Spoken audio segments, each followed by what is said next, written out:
Hello Ramen Nation, Chris Cobain here bringing you another Pokemon Omega Ruby Alpha Sapphire Wi-Fi battle. Now before we get into this one, I want to explain to you guys real quick that this battle that I'm showing you right now is going to be different, I guess you could say, than any other battle I've ever uploaded to YouTube. In the sense that is not the kind of battle that I typically would upload to YouTube. Most of the time, or basically all the time, you guys have seen that the battles I upload are either sweeps, or more likely than not, almost every time, they are very, very close, clutch, 1 to maybe 2-0 battles that can go either way, and I feel like that's the best stuff I can upload. Those are the most intense, they get down to the wire, that kind of stuff. But this one, this one's not like that, okay? This is a pretty, I'm not going to call it lopsided because it wasn't, but it doesn't end up in that 1-0 kind of format. This one is like a legitimate question to the viewers who watch my YouTube channel, and the question's actually in the title, so there's no point in, you know, it's already there, but I'm going to do it anyway, okay? So this question will be, do you think Sheer Force Gatr, who's on my team, is OU/Borderline 1 material? Should it be viable in UU play? Okay, so let's take a look at the teams real quick, just as we get into the battle, because we're going to play it like it's completely normal, okay? We've got Braviary, Florges, my Mega Aggron, Sheer Force Gatr, and Jolteon. My opponent is running Charizard, which is Charizard X, Lando, Mew, Staraptor, Superior, Rotom Wash. Quick thing, that entire team is above the U tier, okay? Obviously Zard X, Lando, excuse me, Mew and Rotom. Mew recently moved up, they're all OU. Superior, I think it's still Borderline 1, and I know Staraptor is still Borderline 1. So this is a higher tiered team than mine in every way, shape, and form. So, with that said, let's go ahead and get into the battle. We're going to treat this as completely normal for now. So basically what I'm doing here is I'm going to start off with my Braviary. The hope is he leads off with Lando. Braviary, after a Defiant boost from Lando, can actually outspeed and one-hit Scarfed Adamant Landorus, but he ends up running with Rotom, which kind of sucks, so that entire plan failed. He might have predicted that, which is why I led with Rotom. That would have made the most sense. So I'm going to U-turn out and go to my Jolteon here, hoping for an electric attack. I was fairly certain Willow was coming. I would have bet money on it, but I figured, hell, why not? Give it a shot. So he does go for the Willow, which is kind of okay. That's not really a big deal.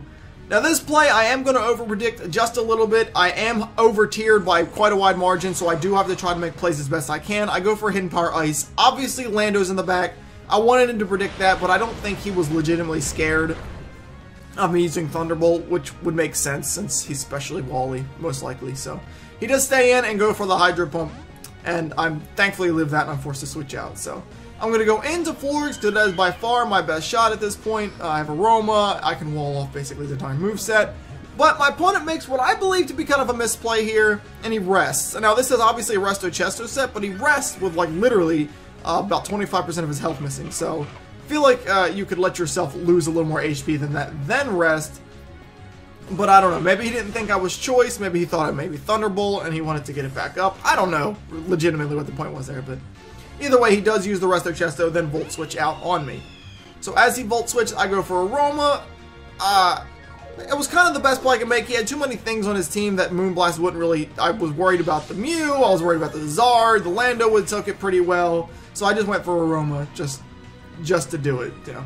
So Jolteon doesn't get wore down later, that might be a big deal, so I'm going to switch out into Aggron here as he ends up going for Double Edge. And this thing is such a powerhouse, but Aggron laughs at it. I was really worried about close combat, but I was kind of positive he wouldn't do that, you know, because if I predicted that and then stayed in, he would have lost his Staraptor. That thing's probably Scarfed. It would have been a big deal. So he ends up switching out into Mew as I'm going to Mega. There wasn't really much I wanted to do with like the Lando in the back completely walling me. I didn't want a Thunder Wave. I didn't want an Iron Head. I didn't want Earthquake, obviously. So I just went for Stealth Rocks. Really good play for me right off the bat. I don't see instantly off the top of my head. I'm not seeing any Rapid Spin or Defogger, and it stuffs the Charizard. It hurts the Raptor. The only thing on his entire team that even has the ability to use one of those moves is this Mew. So I switch out. I was actually kind of predicting like a fighting move. I'm not really sure why, but I was. And so I'm going for Will-O-Wisp, so that works out. I'm okay with that. So he's going to be forced to switch out into Rotom here. Rotom has already used up that Resto Chesto, so he can't do that anymore. Stealth Rock's going to do a little bit of damage here, and I'm going to hit him pretty solidly with a Bug Buzz on this hit. I don't think he was especially Wally, based on that. I think he was maybe physically, or maybe offensive, who knows. But either way, he doesn't take it very well. He actually loses special defense. It doesn't really matter. Giga Drain was going to take it on anyway. I'm carrying the extra belt, so first kill goes to me. And ladies and gentlemen, real quick, Feraligatr's biggest counter's out of the way. That's the only thing on this team that I would be iffy on hitting. Before Charizard Megas, Feraligatr hits everything else on this team with super effective damage. So he does go away, which is good. So he switches into Lando here. I'm actually going to stay in after the Intimidate. The reason being, I'm half hoping for a flinch on Air Slash. I'm half hoping him to not Earthquake. Not Earthquake, curse you're dumb. Not Stone Edge, excuse me. And he does go for Stone Edge. I was hoping maybe that maybe he'd U-turn, maybe Rock with my Defog on, or just straight up Earthquake with the Aggron there. Kind of hoping, but he does make the right play. He does go for Stone Edge. I'm dead. So, alright, first appearance of Clamps. Let's see what happens with him. He's forced to switch because I'm not intimidated. He goes into Staraptor, who takes the 25% after the Stealth Rocks, and I'm going to go for Sheer Force, Life Orb, Waterfall, and that is RIP mode for Staraptor. Staraptor not incredibly bulky, and that is a pretty powerful attack, so we'll let that one go. Out comes the Mew. I know it wants to Will-O-Wisp me. I'm not confident in either outspeeding it or being able to one-hit it with Crunch, even with Sheer Force, Life Orb. I don't know if it's like physically defensive or what the case may be, so instead I'm just going to make the safe play, and I'm going to switch into Floors to take the obvious Willow there, which is okay. As we've already seen, I do carry the Aroma, so I can get rid of that. Not a big deal. And I'm not really scared of this because this looks like a kind of a typical Mew set, which does include Willow, Defog, Recovery move, and then typically Knockoff. He does reveal a Defog on this turn. Kind of sucks. That's going to let Charizard go. He can obviously get an easier switch in now. And I'm going to go for Moonblast. So, that's alright at this point. I'm not too worried about that. I can rock again if I get the option to. He can rock too with what is the defensive Lando. I did lose my Defogger, so we have to look out for that in the future. I do have Braviary, so rocks would be kind of a big deal. So, he ends up going for Roost on this one. So as he goes for the Roost, I end up using the Aromatherapy this time, and right now it's kind of a stalemate, because if it is the set I think it is, and it does carry the knockoff, it can knock off my leftovers, but at the end of the day, neither of us can kill the other one. We can both heal till the end of time, until PP stall, obviously, so. So I'm going to go for Moonblast, and here comes the biggest problem on his team every time. Charizard.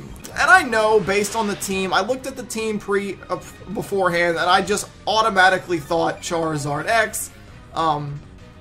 He's got physical stuff on his team, but not really enough to be scary if that's a Scarf Staraptor, because, I mean, your only real attacker, considering that the defensive Lando is choiced, and that's not really what you want to do with your team. So, he does go for Dragon Dance on the switch into Jolteon.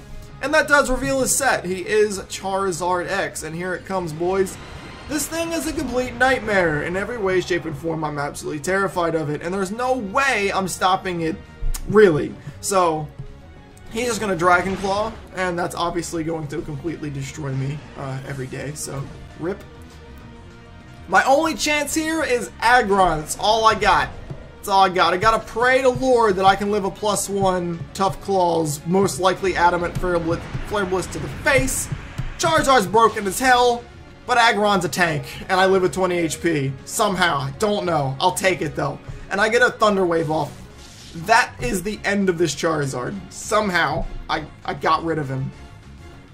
Somehow, some way, so. This turn, he's gonna switch. I actually went for Earthquake. I'm pretty sure just to kind of hope he stayed in. I wasn't sure if he would or not. It would have been plausible to stay in there just to let it go, but he doesn't. And he switches into Lando to take what is pretty easy Earthquake. So there's no point in me trying to stay in here. I don't want to take a hit. So I actually went for Stealth Rocks. He goes for Stealth Rocks. I found that a little odd, but I'll go with it. But I actually went for Stealth Rocks because there wasn't anything else I could do anyway, and I thought I was going to die, so I was like, why not? Just throw him out there. Who cares?